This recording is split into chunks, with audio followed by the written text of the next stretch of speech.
Hi, I'm Jenny Brockie. Welcome, everybody. Dorothy, describe your body for me. Curvy, voluptuous, carefree, and just big and beautiful. Have you always felt that way about it? Not really, because I've always been quite thin, but I've just accepted the fact that this is my body now, and it's thankfully I haven't had any really drastic, medical issues. But I really love my body. It's me. I've got 4 beautiful kids, but I mean, there's always the media and everybody out there that thinks there's a certain way that we should be. But and being a Pacific Islander, I mean, this is how we are all pretty much, most of us, quite solid build, but I am comfortable with my own skin. How is your size viewed in Samoa, where you come from? Very acceptable, small on top and quite large on the bottom. So I would say my body is quite an ideal body for a Pacific Islander, small chested and yes.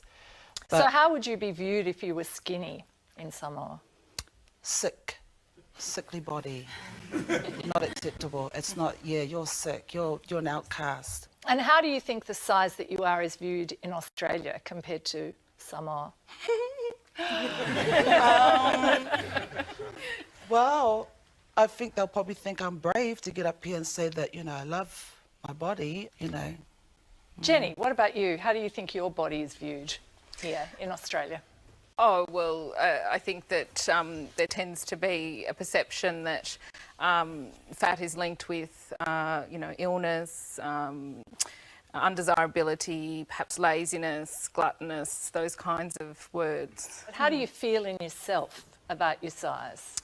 Well, it's changed over the years. And I mean, one of my earliest memories is my mother going to a weight loss group and taking me along. I was just colouring it in the corner and she put on weight that week. So she had to wear a pig snout and sing a piggy song in that group. So I suppose an early memory... How old were you when you were About 4 or 5. And she was just trying to do the right thing in her eyes by dieting, going to a weight loss group.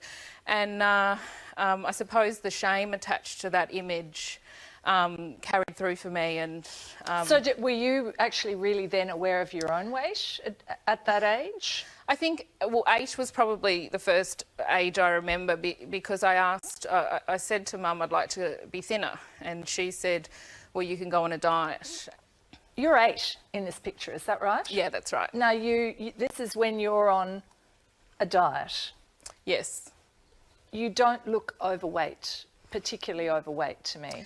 Well, thinking back to then, I was beginning to get those feelings that I was disgusting and ugly. And I wrote in my journal when I was 16 that I feared that I had the most disgusting body in the world.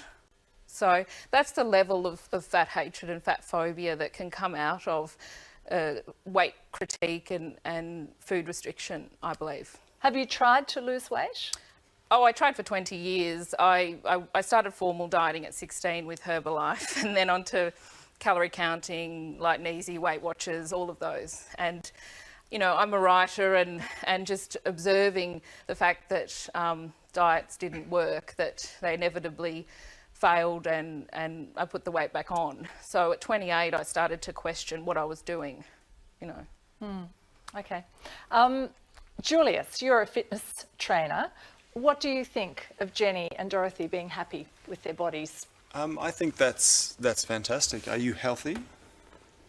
Have you been to the doctors and they've told you that you're healthy? Well, I think that's quite a loaded question because I don't think anyone here who's thin is going to be asked that. So I guess that's what I would say to that answer, that we have to look as well at the assumptions that are made. And I would say you can't actually tell someone's lifestyle or health by looking at them. I do think that there's such a health focus in our country that I call it healthism, a kind of moral obligation for people to be healthy. And I think that we have to watch that too. But isn't that because it costs taxpayers a lot of money if the population isn't healthy? People have to go to hospital, they have various kinds of diseases. Isn't that part of the reason why there's that focus? Well, perhaps, and but I also think that there's very much a focus on fat and health in our culture, on obesity and health. Heather, what did you want to say? Well, from a public health perspective, we can talk about individuals being healthy or unhealthy, but on a population basis, people who carry a lot more weight do have more health problems on average. So there is that issue of a greater risk for heart disease and diabetes in particular that we need to be conscious of. So the Kelly Jean, higher what did your you want weight, to say? the more the risk. I think that people have a blanket idea that all fat people are unhealthy and all fat people are unfit and all fat people are miserable, whereas we are not one person, we are a group of individuals, and each individual has their own relationship to their health and their bodies. I have an incredibly engaged physical activity, and I'm the size that I am. It's not just exercise though that creates a healthy body, it's food. And I think from a perspective, healthy is hugely important with life, with the way we think. Certain foods that I eat make me tired. For my children, we have 4 children, 3 of them are under 2.5. So the foods that I eat every day and that we give to our children every day are so important for their behaviour, for everything. We'll get on to what people eat in a little bit later on. Australians are getting bigger.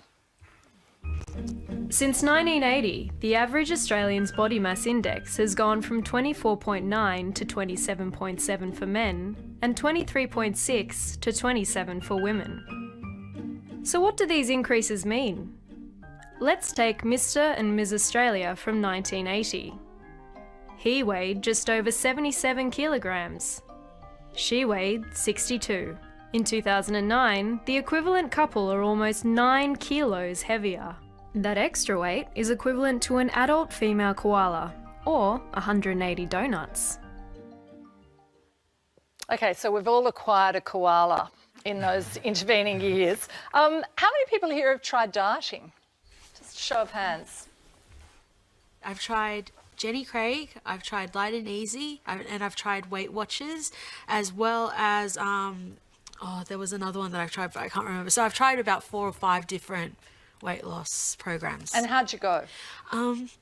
Well, with Weight Watchers, I really did like it, but the thing that I found hard was the motivation aspect. So trying to feel motivated to count the points every single day. That's the thing that I struggled with. But then I think the thing with Jenny Craig and Light and Easy is that unfortunately what happens is you will start the program, you'll get food delivered to you, but then what happens when you stop those programs? So did you change how you ate yourself when you weren't getting given the food?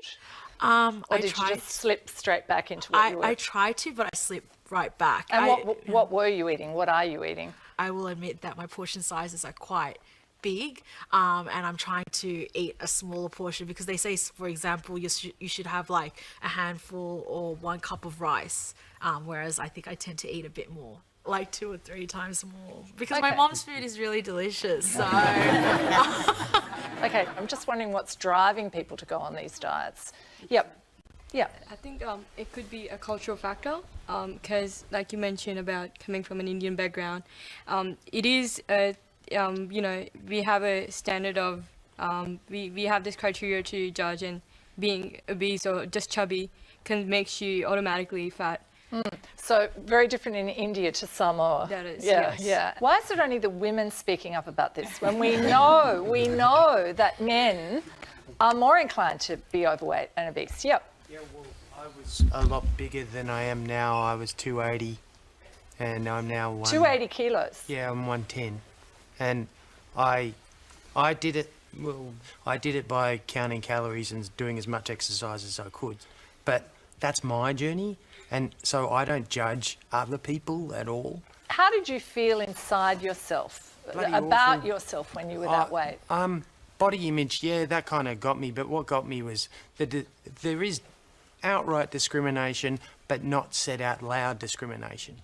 The stares that you get every single day when a complete stranger hands you a note on the bus telling you that you need to go on a diet and you need to go see Jenny Craig.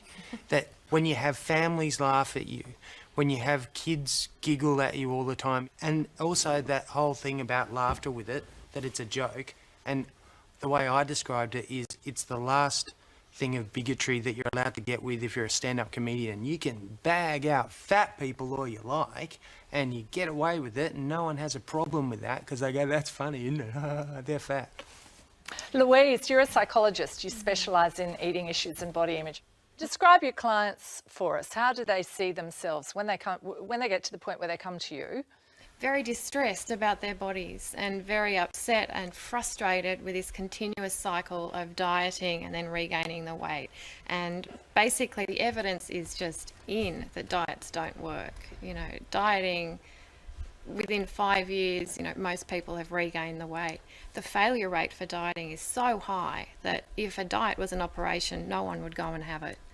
You know. So why is it so pervasive? Why do most of the people in this room put their hand up when I ask them if they've been on a diet? I think it's a distortion within our society, and a number of people have mentioned that size and body image is just so important, but healthy eating really isn't part of the agenda. Dieting is part of the agenda. There's a whole industry out there that supports dieting, that supports weight loss programs, and yet, as just mentioned, the long-term effectiveness is very, very small. So we should be advocating much more health at any weight and really focusing on healthy food and activity and actually getting on with other people and social interaction, because that's what's going to make our society healthier in the long run. See, this is so interesting, I think, because we have so many public health campaigns that are driving the message home for people to lose weight. But you're saying that when they go off to do it, they go off and diet and it doesn't work. That's right, that's right. And I think, you know, the message that's not getting out is that we actually don't need to lose weight to become healthy.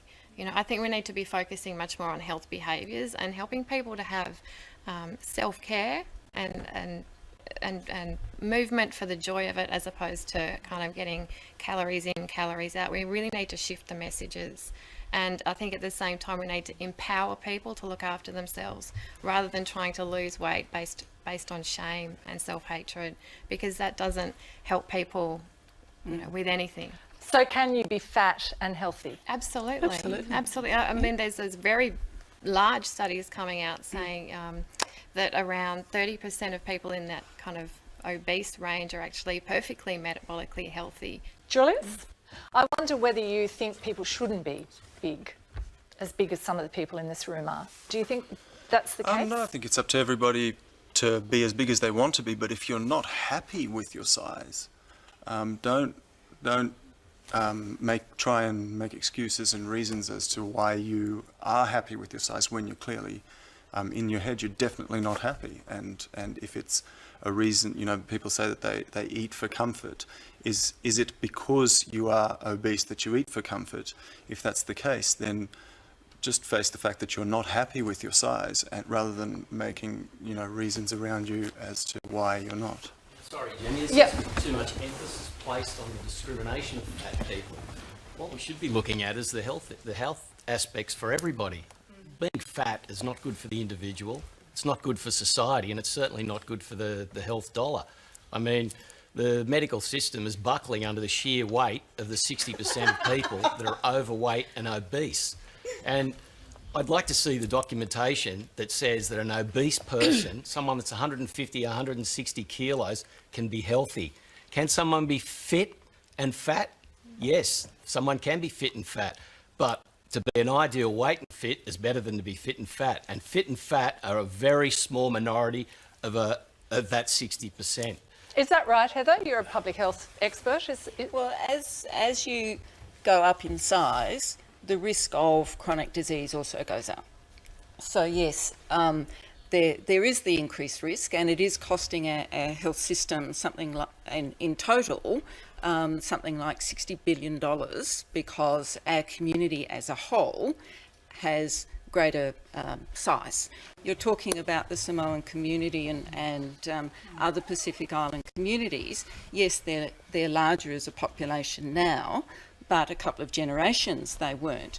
But also as a community now, you have much higher rates of diabetes in particular. And we're very conscious of that. Yeah, With my so there is a generation's cost conscious to your because community. now we've got aunts and uncles that are dying at such a young age. And That's for me, right. I certainly would not be wanting to die now and leaving my kids. I'm conscious that because my mum has a heart disease, my father's a diabetic, so I'm aware of those health issues that I could one day get.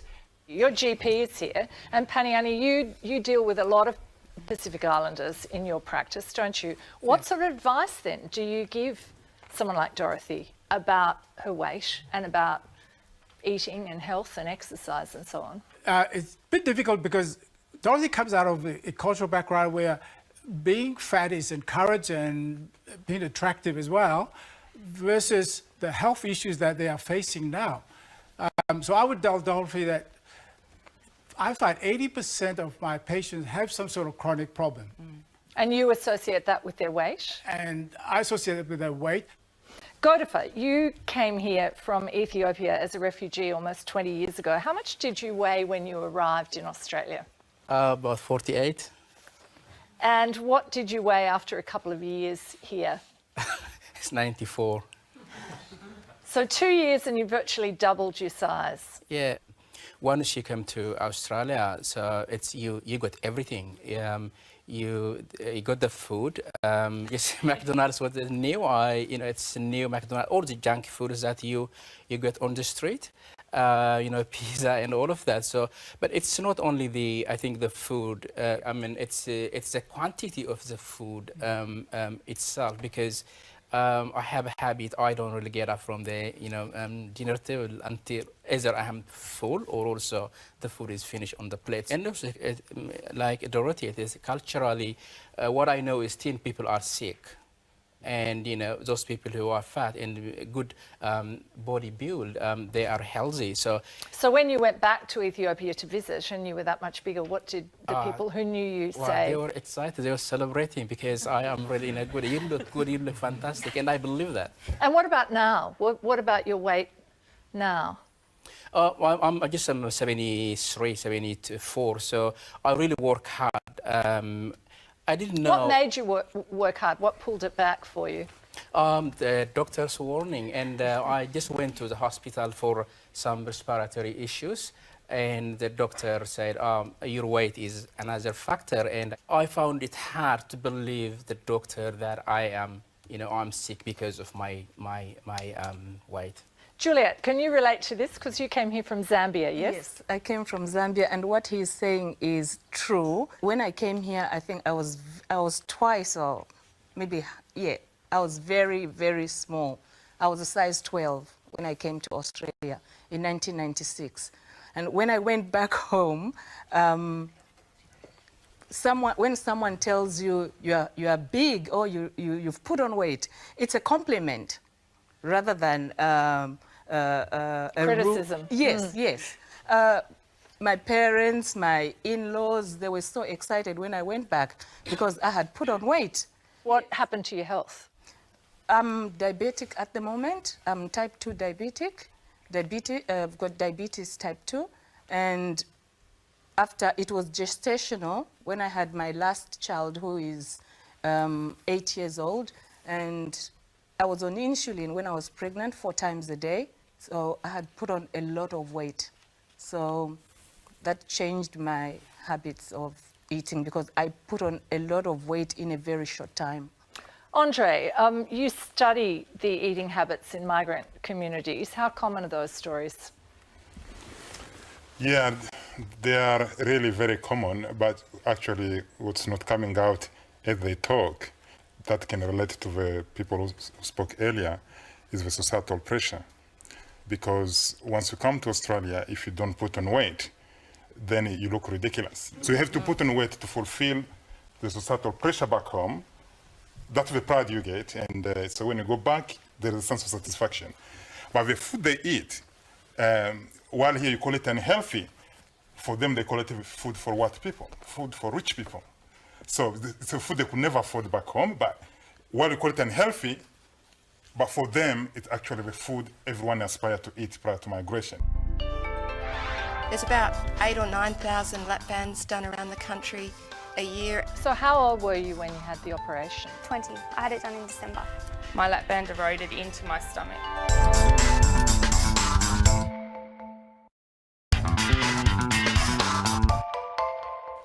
Leanne, you've lost 42 kilos. Why did you want to get your weight down? Health reasons, but just on like some of these people talking, when people say things when you're overweight, I don't know that they're being discriminatory as such. I think, I got asked one time when I booked in for horse riding, are you over 100 kilos? Because obviously the horse can't handle higher weight. They weren't being mean. I thought it was disgusting at the time. But they've got an obligation to their animal to do that. But you wanted to get your weight down? Yeah, definitely. For health reasons? Health reasons and for my own self-esteem. Okay, you had lap band surgery. Let's have a look at how it works. Gastric banding is the most common form of surgery to treat obesity in Australia. Often called lap band surgery, it's performed through a keyhole-like incision. The gastric band is like a collar, wrapped around the top of the stomach. The band can be adjusted by injecting saline through a tube placed under the skin. Now, Wendy, you've done about 1,000 of these operations in Melbourne. What are the risks associated with doing that? There's risks with any surgery, so there's a risk of bleeding, infection and blood clots, and even dying under anaesthesia for any operation we do. And there's a risk that we can damage the area we're operating on around the stomach, but it's very safe surgery. Okay, now I should point out that your research centre gets funding from Allergan, which is a manufacturer of lap bands. So how can your research into whether it's safe or not be independent? In the world that we live in now, where the tertiary sector are having their funding's cut all the time, we've asked actually to make industry partnerships, and I guess one of the natural partnerships for us is the manufacture of the gastric band, the same as for people who are investigating high blood pressure. It might be the companies that make the drugs that treat high blood pressure. I should point out it's quite common in universities for this to be the case. But in terms of those people coming to you, are more people coming to you for lap band surgery now? I mean, it's gone from, 500 to 17,000 in 10 years. There's been a big increase through the 2000s, but since about 2009, it's really plateaued out. There's about 8,000 or 9,000 lap bands done around the country a year, and then probably about 4,000 of the other bariatric procedures. Leanne, how big were you? 116 kilos. Were you aware of the risks associated with the surgery? Yeah. But as I was told, it's, no more. Professor O'Brien said to me he can do it probably safer than he can do a hernia operation. So what can and can't you do now in terms of eating? Nothing apart from bread, really. I can't eat bread because that sort of clugs together, and steak. The steak doesn't go down. What happens if something doesn't go down? It gets stuck. And what happens then? You go to the toilet and it comes up. So you vomit? Yeah, it comes up, but it's not like vomit. It's just like, comes up like solid still. So what can you eat now? What do you eat now? Fruit, vegetables, certain lettuces don't go down very well, but anything that everyone else eats. And much smaller amounts? Smaller amount. I don't have breakfast. And I was told when I was first looking at it that it'll become about quality, not quantity. And I never believed that for a minute. I thought, who can forget to have lunch? You don't think about it anymore. Brianna, you're Leanne's daughter. What would you eat? Oh, everything. Like I used to eat all the time, everything. Like I was hungry all the time, and I work night shifts, so I was eating at weird times of the day, and I would crave foods like hot chips and gravy and just anything, cake, ice cream. I used to eat like half a loaf of bread for breakfast. So you decided to have the surgery that your mum had had. How old were you when you made that decision? I was 20. 6 months ago. Yeah, 20. I was 20. I was 6 months ago. And why did you opt for surgery? Multiple reasons, mainly because I absolutely hated the way I looked. Everything about myself. Going through high school from about 15, I was bullied a lot called every name under the sun, and I just hated everything about myself. Had you tried to change your diet before? Absolutely, yep. I tried to change everything. I didn't have, to be quite honest, the willpower to sit there and say, I'm just going to eat a salad and I'm not going to eat till dinner. Like, I couldn't do it because I was hungry all the time. Okay. How did you feel about that, Mum, about your daughter having that operation at 20? Because I knew how it worked. I was actually probably the one that talked to her about it, because I know how she felt about her body. My husband was sceptical about it. He was like, oh no, she should try everything else first. And like everyone else, I think it might be the easy option. It's definitely not the easy option, but it's a tool for you to work with. It stopped her being hungry. Like, you can get out, you can exercise, and you definitely can't exercise. Anyone that says they're fit at overweight, I've been there, you're not fit. Were you doing exercise, Brianna? No, not really. I had tried, but I couldn't maintain exercise or the level that I needed to, because I would try running and it's not so much that I was being laughed at, it was more in my head. Like, I would feel like running down the street I would be looked at and that sort of thing, because I could feel every bit of me jiggling. Like, it was just, it sounds stupid, but it's such a mental thing as well. Wendy, how did doctors decide who to give the surgery to? I mean, are there guidelines? Is there an age limit on this? There's How does it work? guidelines. There's guidelines. Most states will have guidelines around age, which is 18 to 65 in my state, Victoria, and around size. We wouldn't normally offer this surgery unless your BMI was greater than 35 and you had a comorbidity of your obesity, because if you are comorbidity, meaning a disease that can be changed by losing weight. What was your BMI? My BMI was 35, and on top of that I have polycystic ovaries and I have endometriosis. And if I hadn't lost weight, if I kept going the way I was going, it was likely to end up that I wouldn't have been able to have kids. Louise, do you have a view on this? I'm more interested in what happens to people in the long term after these kinds of surgeries, because I really don't think we know enough about what happens to people, you know, post-operatively. Some of the studies that look long-term, sort of 10 years, do show, you know, that these kinds of operations don't tend to last in terms of that dramatic weight loss, and often the health problems that get taken away initially come back. So Okay, Suzette, what happened to you? You had surgery? I did. I had a gastric band in 2007, and over the next 2.5 years I lost around 50 kilos, probably 55 kilos. Then mine just basically stopped working, and I think I'd figured it out as well. I'd worked How it out. had you figured it out? What do you mean? Well, I'd worked it out. I'd worked how I could get food in that I wasn't meant to. You know, you drink a glass of water when you're eating something and it washes everything down. You know, you eat things that go down easier, you know, chips, chocolate, whatever. All that sort of stuff that just slides on down really easily, you know. Then after 3 or 4 years, I gradually put back on about 25 kilos of the weight that I lost, and then I just realised this is just ridiculous. I don't want to put the weight back on. I don't want to get back up to that weight I was. I loved feeling how I felt when I was at my lowest weight. So what did you do? I had gastric bypass surgery after a long discussion with my surgeon and lots of information and lots of, you know, working things out. Okay, this is different to lap band surgery. Let's have a look. Gastric bypass reduces the size of the stomach using staples, creating a small upper pouch.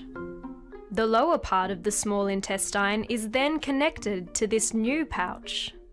To help digestion, fluids from the bypass section of the stomach are released through a new connection. You had that operation fairly recently, yeah? 11 weeks ago today. 11 weeks, how are you going? I've lost 20 kilos and I feel fantastic. It's different to the band. You don't have that constricting feeling like you spoke about, that sort of things getting stuck. You don't have that. It's everything. My meal sizes are just so much smaller, And with the bypass, you have to steer clear from things that are really high in sugar. So that just knocks out a whole range of things that you just can't eat anymore. What drove all this for you? I mean, you say that you wanted to be smaller, but were there health issues that you were worried about? There was. I've got family history. You know, my father passed away of heart disease young. My mum had cancer. My family, we're all bigger. I've been big since I was in primary school. Why did you have to go for the surgical option? I think I was addicted to food. I tried all those other things that everyone has spoken about, the Jenny Craig, the Weight Watchers, the Herbalife, the you name it. And I just think I had an addiction to food. Louise, can you be addicted to food? What you're talking about happens to a lot of people, and I think when you diet off and on, you develop a very unhealthy relationship with food. Food's not just food. Food has all of this kind of association. Kate, run us through all the things that you've done to try to lose weight. Everything listed. Jenny Craig, Light and Easy, tablets that Oprah recommended that I shipped out secretly. I took to my stomach with a scalpel. I used to throw up every meal. Wait a minute, you took to your stomach with a scalpel? My stomach and my arms. No, tried to cut the fat off because I couldn't. How old were you when you did that? About 20. Yeah. So real self-loathing? Yeah, I hate myself. Yeah. You hate yourself still? Yeah, I don't like my body at all. I find it disgusting. Where does that come from, that feeling? When did you first start feeling like that? As a young child, I was told, oh, your thick thighs, you know, things like that. I was probably not taunted as such, but it was, you know, lucky you've got a good personality because, you know, you're so fat. Things like that. So lucky you're outgoing, lucky you've got pretty eyes. I put up that you're fat, so you've got a barrier, so you've got no feelings. So I let it happen. I taunted myself. And then it became self-loathing all the time. Okay, so you went through all of this and then you had lap band surgery and you lost 90 kilos? Yes. Is that right? Yes. What was that like at first? The first 52 was awesome. I thought I was the king of the world. I felt great because I was finally wearing normal person clothes and people actually started to come to me and talk to me, you know, felt good. Did it last? No, not at all. So what happened? I had lap band erosion. My lap band eroded into my stomach. I had a hole in my stomach, so all of my stomach acid was leaking through my abdominal wall. My abdomen was infected with my own acids. And so what food. happened then? I was really sick. I had Roux-en-Y surgery, so I had like What's that? It's basically I have no stomach really. I have a small well of a stomach. They had to remove more of my stomach than what they anticipated because of the scar tissue and the damage done. So I now don't really have any stomach. And you also had skin removed? Yes, I had about 15 kilos of loose skin removed. Another thing I wasn't really told a lot about when you have rapid weight loss was that when you're that stretched and you're that big, that snapping back into place doesn't always happen. So I had a lot of skin removed, and it was about that time that we figured out that something was infecting my body as well because I got a massive infection from circumferential surgery. We've got those photos there. It looks incredibly painful, was it?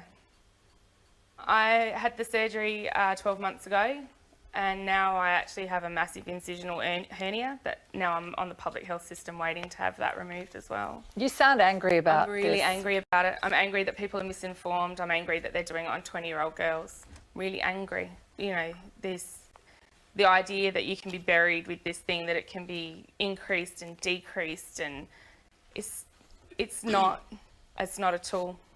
Because it does have to be does have to be increased, doesn't it? It has to be adjusted, Wendy. It's not something you have done and then that's it. It's not a set and forget procedure. It's part of a process, and I feel for Kate. But unfortunately, I guess it's a bit like saying that some people who are overweight don't have any health problems.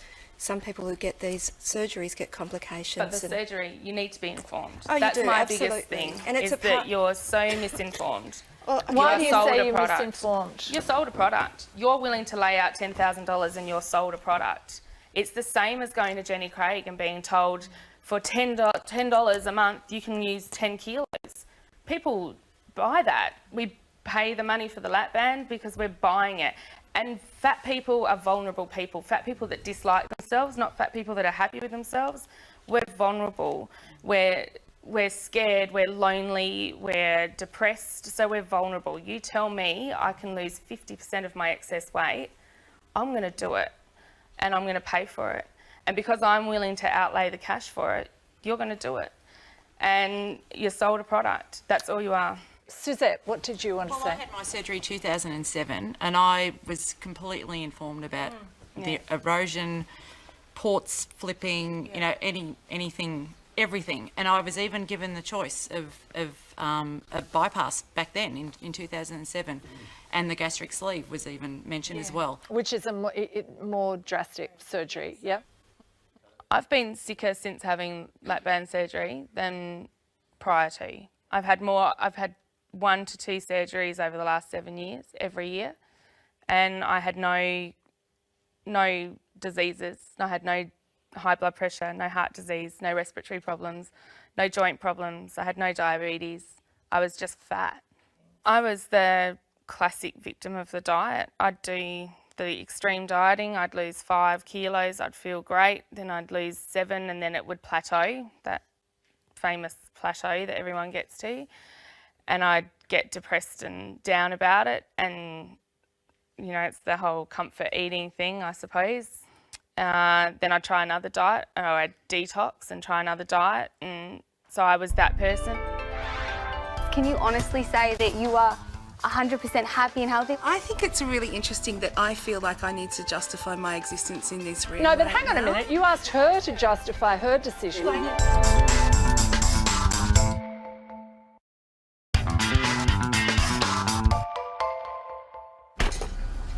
When you eat more than you need to and aren't as active as you should be, fat doesn't just build up around your waist.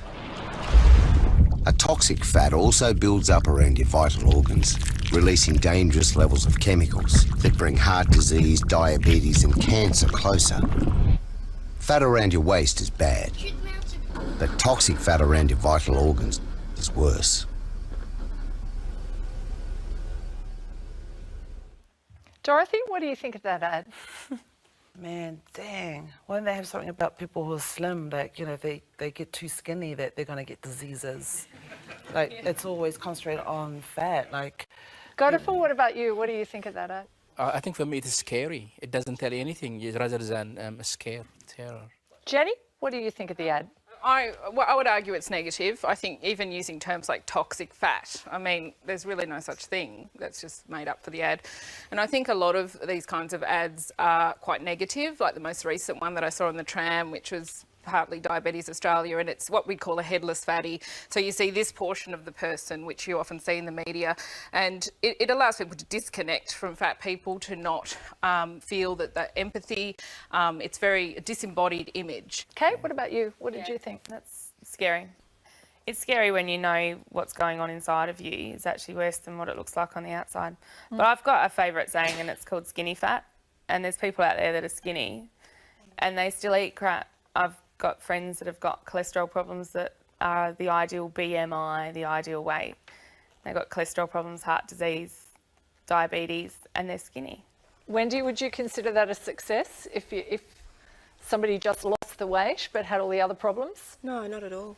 But would it be reported as such in the literature as a success? We report weight, but we also report comorbidity change and quality of life change. They're the 3 things we look at.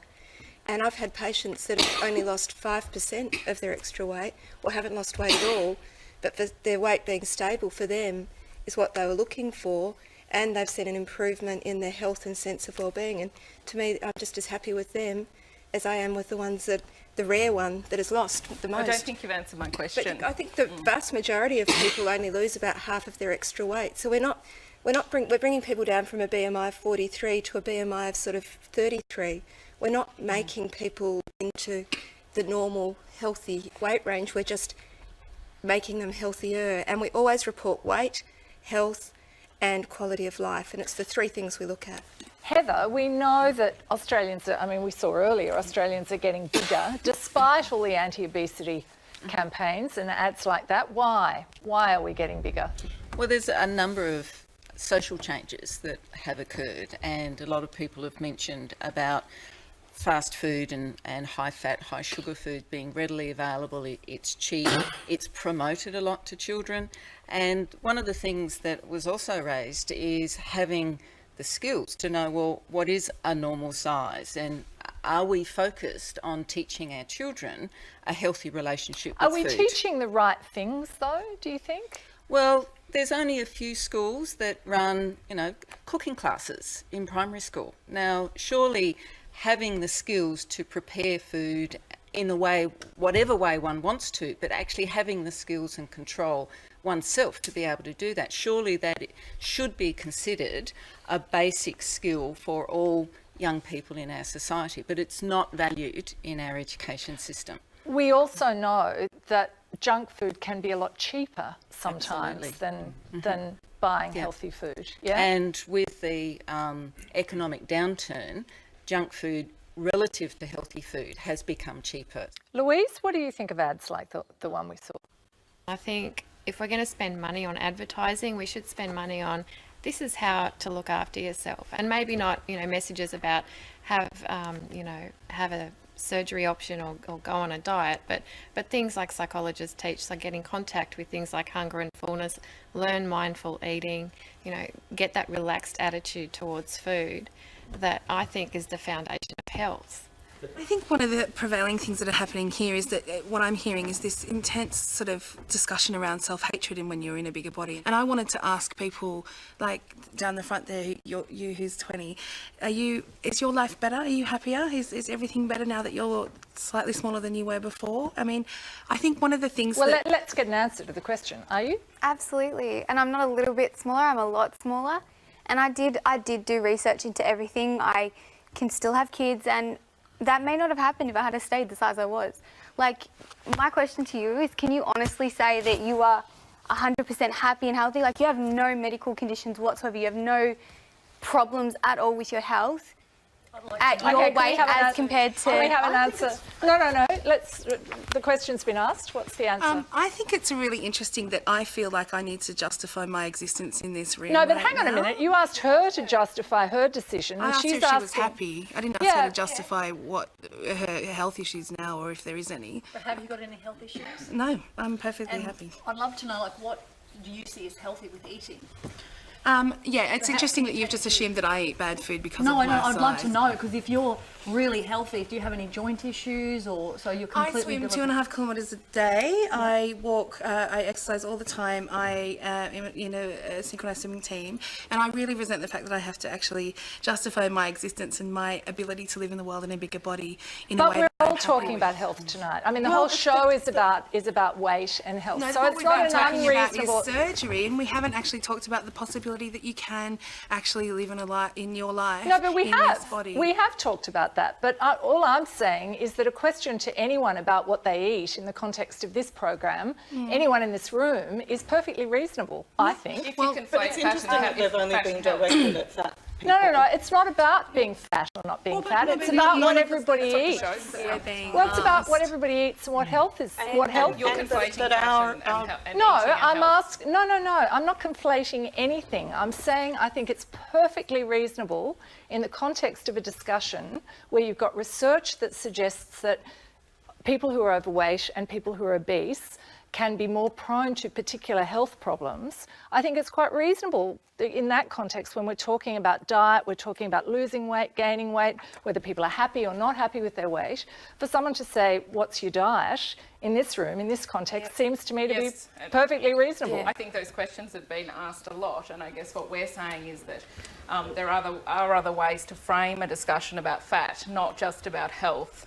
And also, I do think that it's problematic that you're asking individual people, are you healthy? Because even I'm a not fat asking person, anyone if they're healthy. Well, not necessarily you. Someone, no. Hang on, don't put words in my mouth. Well, Don't can I put ask the words in my question, mouth. Jenny? Well, Somebody asked, and I just want to know, are you prepared to answer the question? Is anyone prepared to answer the question about what do you eat? No, what do you eat? You know, what sort of stuff do you... Wasn't that your question?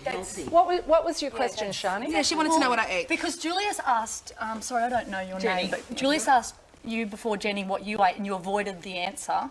No, I And, answered the question differently. But you're saying you're healthy. I want to know, like, no, if you're healthy, I want to know. I said that I wouldn't answer that question because I Why? felt Why? that a lot of thin people would not be asked that question. We're being asked to justify an existence. Well, I'll tell you what and I eat. I'm quite will comfortable to tell you what I eat every well, single day. I'll just finish my statement, and that is that I think this conflation of fat and health is one thing, but another thing is whether a fat person's healthy or not is not necessarily the primary question that I think we should focus on the whole time here. But it becomes a public health issue when it costs the community money. All right, and I'm an academic, if a lack and of I health, earn and I pay if a lack of health 35% with tax. a smoker, if a lack of health with a smoker costs the community money, it becomes a point of discussion.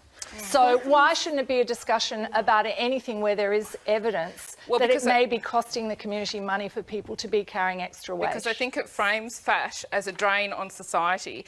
And my response is a lot of us work, a lot of us pay taxes.